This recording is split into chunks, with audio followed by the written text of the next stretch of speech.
ECSI fans, you want to revolutionize your sports investing habits? Allow me to tell you about WagerWire. WagerWire is an app that helps you become a superior bettor by allowing you to sync all your sports books and track all your bets in one place. See your current action, your betting history, and stats. You could also sign up for sports books and collect bonus offers. Follow them at WagerWire on X, as it's the best account on the platform. Head to App Store or Play Store now and search WagerWire and download the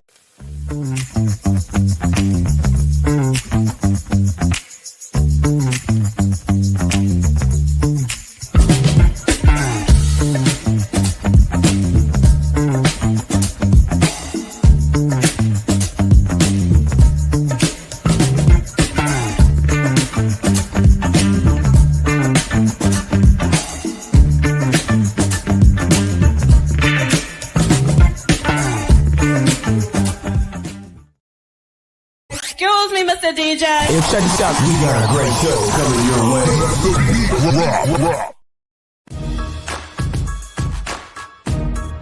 From the ECSI Sports Studios, it's the Midday Market Report with Jeff Dawson.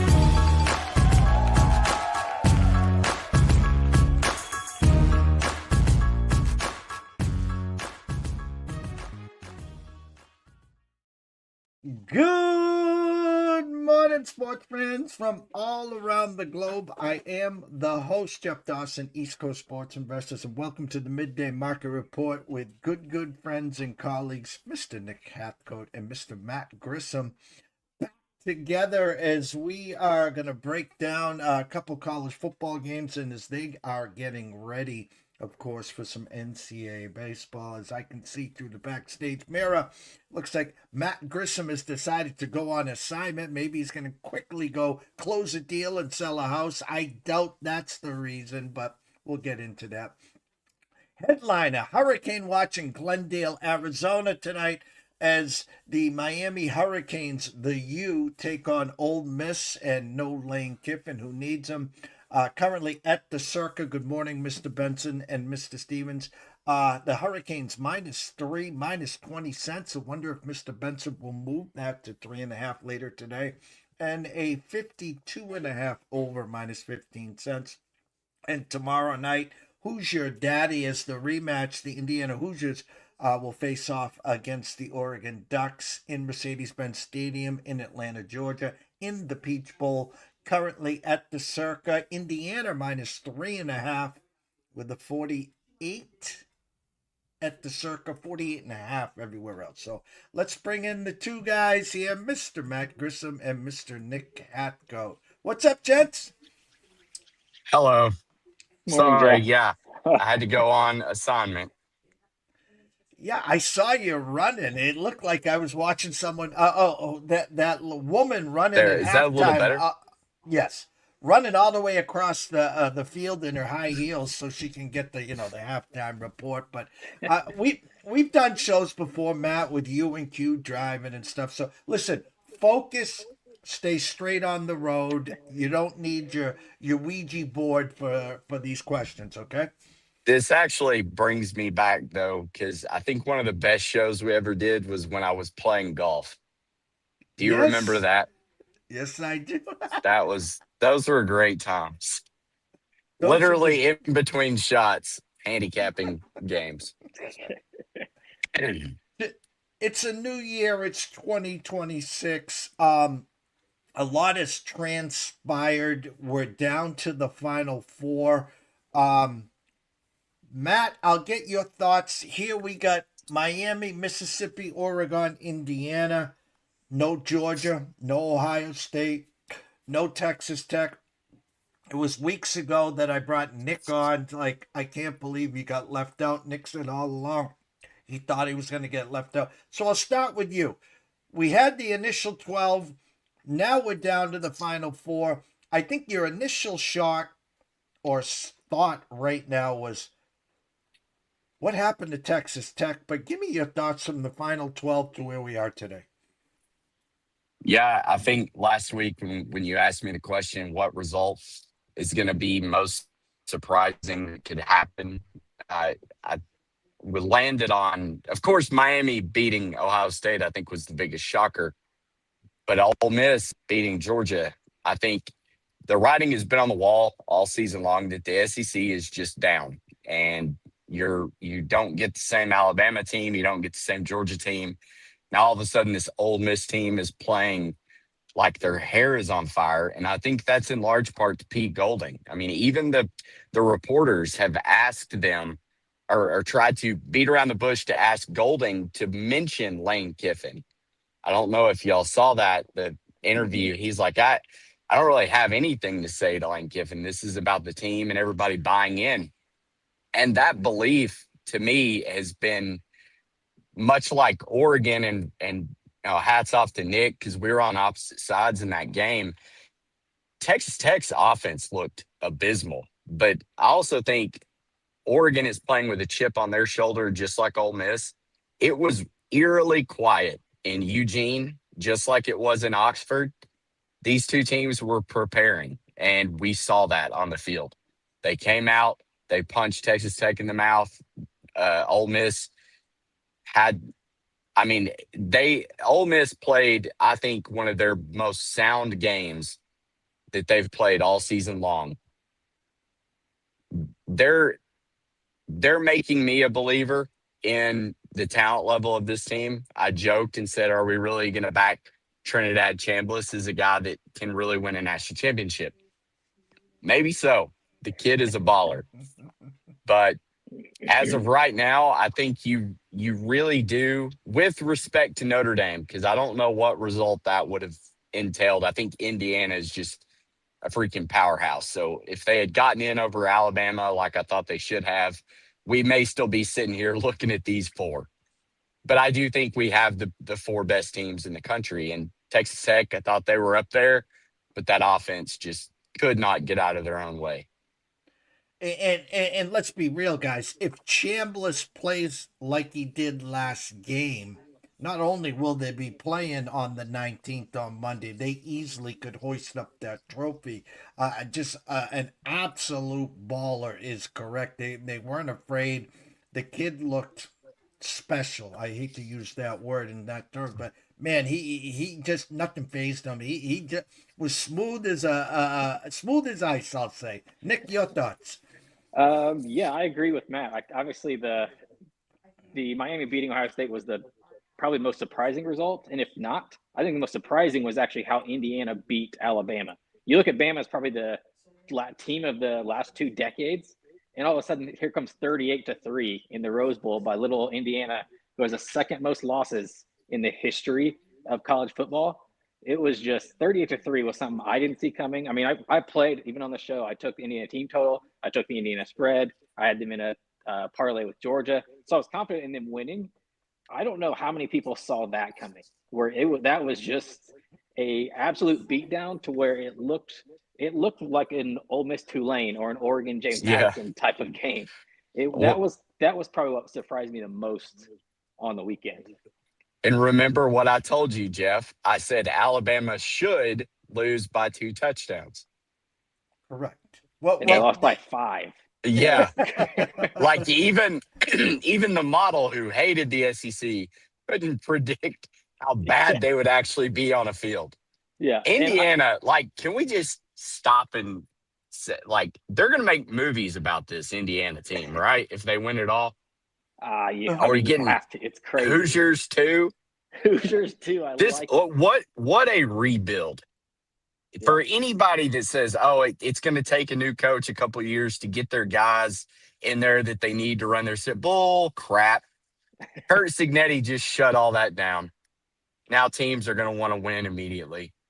Well, if I'm Tom Brady and I'm the Raiders, I am on that phone with Signetti. And we're assuming that the Raiders who are on the clock right now, by the way, are going to take Mendoza. What better way to come in and just turn this program around and say, hey, Kurt, you want to follow Mendoza? Here's the contract. Let's go. I mean, that makes too much sense, guys. I don't think he wants it personally. Yeah, I don't think Sig is a NFL coach. He's been built up because even there's I don't know if you saw it where Saban was on the Pat McAfee show, And he was shocked because Cignetti actually left Bama to go to, I think it was, where was it at the time? Like Eastern Michigan, or he left somewhere because, or like somewhere like, Yeah, he no, I was think it was like there a D2. before. It was like a D2 maybe, because he wanted to be a head coach and he wanted to work his way up. Wasn't he And at like Elon or something? yeah, it was somewhere just very small. And then obviously Before worked his way JMU. up, and then James Madison and now Indiana.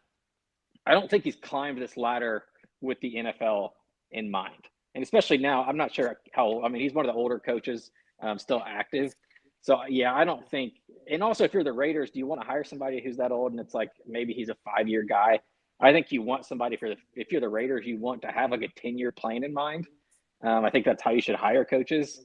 So that's kind of, I just don't see that being a fit that he would want. Now, if you're the Raiders, you might ask, but I don't think that's what he wants. But you brought up another good point: is Fernando Mendoza, is he really a future NFL quarterback?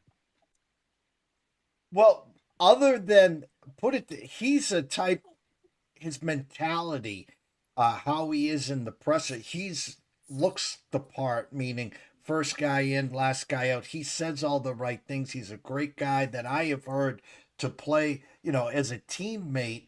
I guess if Dante Moore absolutely shines and they beat Indiana, I think it was McShay has Dante Moore as the first quarterback, and Dante Moore hasn't even decided if he's going to come out or whatever. Another guy says, well, if Arch Manning came out, he'd be hands down the number, blah, blah, blah, blah, blah, blah. My point is, the speculation is, Matt and Nick, is that Mendoza is the first pick. Yeah, which is crazy to me. I'm assuming that too, unless they obviously I would think that. Guys, I when we got the brackets, I did the breakdowns. I did some exactas. Unfortunately, my two exactas were blown up here, because the way I broke it down is I had Oregon, Indiana. I had Oregon winning the rematch. But on the other side, I had exactas Oregon, Georgia, and Oregon, Ohio State. So the exactas are gone. I still got a plus 650 with Oregon here. Matt, Nick, you guys know I was one of the biggest Texas Tech supporters all year. I thought they were phenomenal.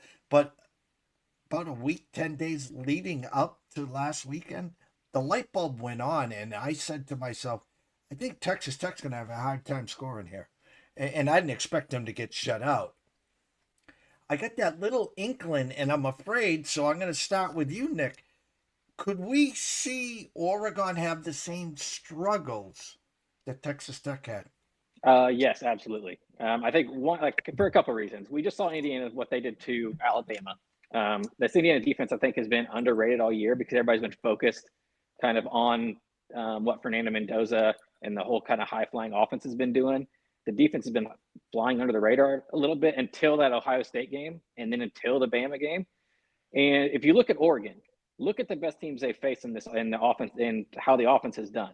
Their offense really only accounted for 9 points against Texas Tech. If you take out that the fumble that basically gave them the ball at the 10, and then the defensive score, offense basically only scored 9. They struggled against Iowa. They only put up 13 on offense against Indiana last time. They struggled against Penn State. So all the best defenses they've faced, Dante Moore and this offense has actually struggled a bit. So yes, I think their offense is in danger of struggling here. Not sure if you want my play right now, but I am on the Indiana side, and I'm leaning towards the under as well, because I think this will be low scoring. I trust both defenses. I think we've seen this Oregon defense come alive kind of ever since. It's like the Indiana loss kind of kicked them in the pants a bit. And ever since then, their defense has been great. So I do think that number came out lower than I thought. I was surprised when it was at 48.5. But I do think it's probably an Indiana win and an under. Matt, are you here still, or did he step out? He stepped out.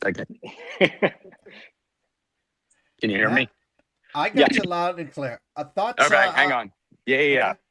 Sorry, I was on mission. I was hoping Nick would keep talking. It was terrible timing. Here's the problem. Dan Lanning could have beaten Texas Tech by 50. I don't know what it is about like his play calling and mentality. And I was texting Nick, like, what are we doing? You're playing against the top defense in the country. Hit the field goal to go up multiple scores, like if you have the opportunity. I don't know. He's not a better coach than Signetti, for starters. So could he get out coached? Absolutely. I thought Signetti had the edge over Ryan Day. You saw what happened. Ohio State gets out coached. The other problem is I know Nick had mentioned Indiana's defense. I don't think that their defense is light years close to what Texas Tech was. And we saw what Oregon was able to do in a game where Dan Lanning couldn't decide if he wanted to win by 3 or win by 20. So I think Oregon's defense is going to be extremely good. We saw Mendoza. What did it take? 13 points to beat Ohio State? 14-10, something. I can't even remember the score of that game. Yeah. That feels 13, like it was 13-10. Yeah. 20 weeks ago. I don't know. So anyways, I think Indiana's defense is going to allow Oregon to do a lot more with the ball. I think Oregon's defense is going to play very similarly to how they did against Texas Tech and maybe make Fernando Mendoza not look like the first overall pick in the NFL draft, because I don't think that the kid, he's talented. Congratulations. Great season. You won the Heisman. But I think this is perhaps the worst Heisman winning quarterback stats we've seen in the last 30 years. He can make some good throws. I think Surratt he cleans up a lot. We'll see how it plays out, but I think Oregon wins this game outright. Ooh, opposite sides. I like it. Again, now you're off. You sold on Oregon that quick, huh? Yeah, I'm on Indiana. I think Indiana wins this by 7 or like 7. Just used them for the weekend and then that's literally what get out of the bed. That's what we do as for a job. Here's the thing. Sorry, Jeff. Let me cut you off real quick. So, how I felt about Oregon last year was Texas Tech for me this year. So then I try to find the parallel of, okay, is it right in front? Is the answer right in front of me? And I think that answer is Oregon. I'm not going to be surprised if Oregon wins this game outright and goes on to win the national championship. Here's one little counter. I don't think Texas Tech's defense was that much better than Indiana's. Considering Texas Tech, the best team they played was BYU twice. So that's kind of what we were basing that off of. When Indiana kept Ohio State to 10, they kept Oregon to 13. So I think those are much more impressive than what Texas Tech did to BYU twice. So I don't think they're light years difference. Yeah, the only difference is the model graded extremely harsh on strength of schedule. And Texas Tech had the worst strength of schedule of the 3, but Indiana and Ohio State strength of schedule it in like top 25. So yeah, it kind of all varies. I think Texas Tech's was like 45 and Indiana's like 38, I think. Yeah. Something. Yeah. I mean, they were close to each other, but yeah, it definitely weaker. It was funny because I was working the BC football game when Oregon hosted Indiana. We had Indiana team total over in the first half, and it took like a 50-plus yard field goal at the buzzer at the first half to get that over. Indiana came out guns a-blazing second half. Oregon woke up, but it took a pick six late to end up, solidifying that win. Since then, I think Oregon has gotten healthier, and I do agree Dan Lanning has a chip on his shoulder. But the light bulb went on for me with the Texas Tech when I watched BYU struggling. And I'm like, oh shit, I could see Texas Tech now struggling to Oregon, and there's a little faint to me. That's why I asked you, Nick, that I think the Oregon offense, unless Dante Moore becomes has one of those Chambliss days, I think they're going to have a. I'm not saying they're going to have a hard time moving the change, but those long sustained drives, and I don't want to see Oregon playing that catch-up role where Indiana's cooking with Crisco early. They get a 3-7, maybe even a 10-point lead, because that's when Signetti and company step on your neck and they keep coming and coming. Especially since Oregon's down to basically one healthy running back now. With my gosh, forgot his name, broke his clavicle. The guy who led them in 15 rushing touchdowns against Texas Tech, he had 15 carries, 2 touchdowns, and now he's out. So I think, those sustained drives are going to be much tougher. Obviously, Whittington's still healthy. He's the explosive one in the backfield. But, I think that part concerns me, where it's, can they sustain drives, keep Mendoza off the field? I think this is slow. That's why I said under for sure. I'm most likely playing. And, I think Indiana. And I'm not going against Signetti, period. So, give me that 3.5. The second game, the Hurricanes, came out this year. They were a team that looked very, very impressive. And it was like, wow. I said, this team's one of the best teams in the country. Then they had that hiccup on Thursday or Friday night in Louisville, and then they lose to SMU. And then, of course, on Selection Sunday, are they in or are they out? Dogs against A&M, but I know both you guys, we were waiting for this because we thought A&M was flawed, but a lot bigger dogs against Ohio State, but that line dropped 2 points like 3 hours before kickoff, and I'm like, oh, here we go. There's a hurricane watch. Now the favorite, Nick. There's a difference between being a dog and now the favorite, and 1 win away, Nick. 1 win away, January 19th, Monday, Hard Rock Stadium, hosting the national championship game. Yeah, I honestly don't know what to think of this game. This could go this is one I wouldn't be shocked if either team wins, to be honest, and I wouldn't be shocked if either team wins by 10. I'm not sure what to think of Miami still. Obviously, I trust their defensive line above everything. The defensive line is ridiculous, probably the best one in the country. We've said that all year long. I'm sure Matt has too. It's just one of those things. Now, this offense is a little bit different than what they've been facing with it being so up-tempo. They're going to try to wear them down and keep those guys on the field as long as they can. And we saw Trinidad Chambliss against Georgia, 0 sacks, even though he got pressured 12 times. And now if basically, I don't think Miami has guys in the secondary to keep up if their defensive line can't get pressure. Now, I think they will get pressure. They'll probably sack him a few times. That's inevitable.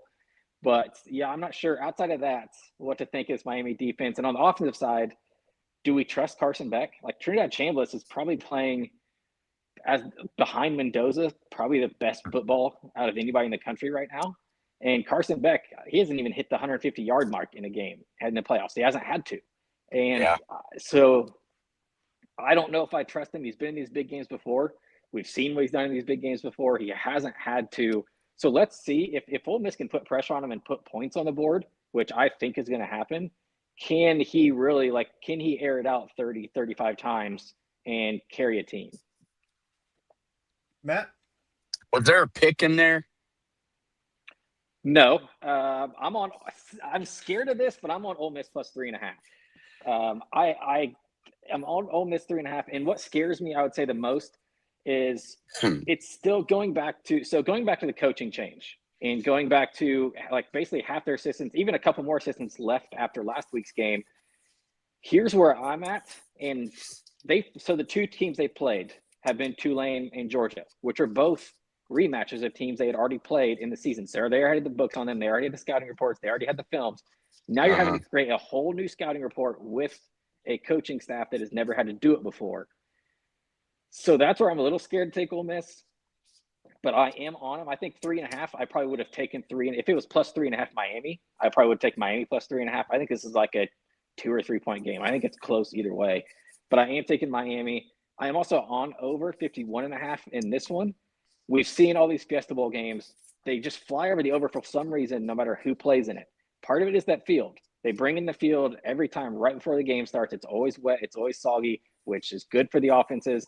I think this up tempo for Mississippi is going to score enough to make Miami score here. And also to make something interesting, you could plus 550. Now, hear me out. First half under 26.5 and parlay it with over full game 51.5. I think Miami in the first half is going to be able to slow it down and keep it like slow because they're going to want to sustain drives. They're going to want to like have these 9 or 10 play drives, run the ball, run the quarter out. But then the second half, I think, is when they're going to have to kind of push the pedal down because I think they'll be down to Ole Miss personally. So I think that's a weird little play that I'm going to be on. I mean, nothing crazy, like maybe like a tenth of a unit or 0.2 units or something. But yeah, first half under 26.5, parlayed with over full game 51.5 plus 550 is an interesting one. So I actually have 4 plays on this game. Matt? So Mark Fletcher is going to run, I think, pretty well against Ole Miss. Everything that you said in your handicap, it led up to you taking Miami, and then you flipped. You said Ole Miss. Model makes Miami a surprising 5.1 point favorite. Projected to win 32-27-ish. I think I'm going to roll Miami here, and I think it's just because, one, I like what you brought up about the whole new game plan. 2, I think Charlie Watts Jr. is being pulled in 2 completely different directions right now. He's got to start recruiting the transfer portal with LSU while trying to prepare the guys for Ole Miss. The transfer portal wasn't open last week when they played their game. And again, like you said, they already had the tape on Georgia. This is a completely different situation. I think they've done great. Pete Golding, Trinidad Chambliss, the story, losing your coach to go off to bigger and better things while you're pursuing a national championship run. I think it just all kind of comes to an end, and Miami gets this win. Hopefully by 4, because sounds like I'm going to be on Miami. Actually, I bet Miami moneyline minus 150 when it opened. I don't think you can get that number anymore. It's probably like 170, 80, something It might like have come that. down because Ole Miss is down to 3. Oh, Most well, that's places. good. Yeah, I think in a close game, give me Miami. Carson Beck's been there. Like you said, he may not have thrown for more than 150 yards a game this playoff, but he hasn't had to. They're relying on the defense, which is better than Georgia. The run game, better than Georgia. I just think Ole Miss is going to be outmatched. And again, I've said it for really since the Alabama-Florida State game. I think the SEC just is not as good as they used to be. Mark this down. Matt just said in a close game he wants Mario Cristobal. And we have not seen that blow up yet. We know, listen, death, taxes, and a Cristobal blow up somewhere. We haven't seen it yet, though. It's overdue. Yeah, well, that timeout, what was it? Timeout in the first half of that Texas A&M game was an issue. So we've seen bits and pieces, but nothing at the end yet. Yeah. Thankfully he hadn't had to. Yeah, that's also true. Circa right now, Miami minus 165, Mississippi plus 145. I want to just throw this out to you before we change gears here. Miami team total 27.5 over. You only have to lay minus 114. And here's where my eyes are. And if I want to get in here and grab the usually plus money, but it's even money. Ole Miss team total over 24.5. It's juiced under minus 120. I can go to the window and get Ole Miss to score 25 or better at even money. Any one of those two entice either one of you. Well, I think me and Matt will be opposite here because I would take the Ole Miss since I have the over in the game. Plus, I have Ole Miss winning plus the plus 3.5. Obviously, I'd be on the Ole Miss side of that before Miami, but I'm sure Matt would be kind of the opposite considering we're on just opposite sides of this. But yeah, I see where your head's at for sure because that does seem very small considering how good Trinidad Chambliss has been over the last month. Yeah, I would have to go under. I think 24 What'd you say? 24 and a half? Yeah. 25. Yeah. 24.5 for Juiced under, yeah. Mississippi, juiced under, or you can pay 14 cents and get Miami Hmm. over 27.5. I think that pretty much tells you exactly where the game's going to land. It's going to be a 28-24 type game. Okay. And Friday night, Oregon, Indiana. Right now, Oregon team total over 21.5 minus 17 cents. Indiana team total. This one's kind of a shocker here in my eyes. Indiana team total over 24.5 minus 24 cents. I think this could be a 14-10 type game. Yeah, I would lean under Oregon out of either of those two. I would lean under the Oregon just because I'm on Indiana side. And like I said, Oregon's offense hasn't been great lately. You take out, like I said, against Texas Tech, they scored with 10 seconds left to make it 23. They also got the ball at the 10-yard line. So if you take those away, you're basically at 9 points of offense. So yeah, the under 21.5 would be if I played either one, which I'm not going to, but I would lean the Oregon under if either. Well, gentlemen, again, we get the Final Four. We're going to try to bring on both of you, if not at least Nick, here next week at some point to talk about the recap and, of course, the championship game. But I wouldn't be doing my job as we're getting closer. I know it's only January 8th, but college baseball around the corner. We talked backstage at length as you guys are working around the clock for the preview guide. It'll be year number 4 for our shows here for college baseball, where it all began. We're blessed and honored to have you guys. I'll start with you, Matt. How's baseball going? It's good. Just trying to relearn everybody's roster. I feel like every team has, in all of our preview guide, we're doing a yellow highlighter on all the players that have transferred. And no lie, there are some teams that the whole roster is just highlighted. You talk about a complete roster flip. Duke is coming to mind. Corey Muscara comes in as the first-year head coach there, and he is rebuilding that entire roster top to bottom. So it should be fun. It should be a good season. I feel like I say it every year, a lot of parity. I think this year you're going to see who is ready to step up and become that next Chase Dollander, Paul Skeens type, Jamie Arnold, dominant pitcher that you get on Friday nights, and who's not, because there's a lot of expectations out there. Of course, preseason, so everybody thinks they're going 60-0 and winning the national championship, but we'll see.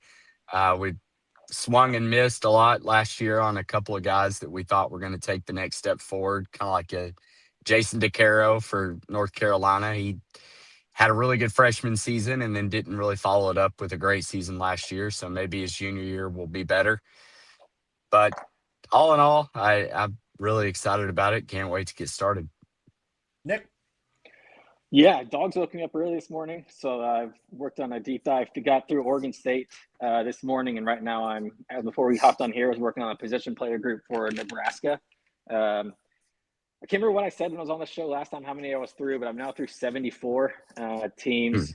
I was wanting to get through, like I said, before the season started, about a 125, 150 mark. So I'm on pace, trying to do a bunch of them. Finished. There's a couple teams I'm excited about just through this deep dive. One of them being Troy. I think this team is going to be on a mission this year. If you remember last year, they were probably the biggest snub out of anybody. They won every single series during the regular season up until the very last one. They're ranked in the top 25 for 14 weeks. They shouldn't be sweating on a berth this year. Their schedule is even tougher than last year. Their RPI is going to be much higher. Obviously, those midweek games matter. They brought in a ton of guys from the portal, and their coach has said like they are out for blood like through the fall. They basically have treated it like a football type of camp, where they said, like he even mentioned it, like they're going to be like that 22 Tennessee team where it's like you are going to either love us or you're going to absolutely hate us. And they brought some big bodies in. Surprising for Troy last year, they only hit 56 home runs. I think they get to 100 this year with the roster they brought in. That's a team I'm excited about. Obviously, like Matt said, we always want to find those starting pitchers.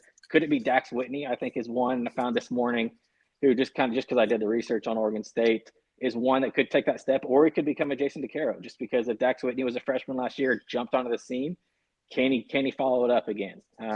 So yeah, and obviously the SEC is going to be crazy. Texas should be good again. Arkansas, obviously LSU, Tennessee. Is Florida going to jump back into it? Georgia should be just as good again as last year. So there's so many storylines going on, and yeah, it's tough. This time of year is fun, but obviously can't wait for February 13th.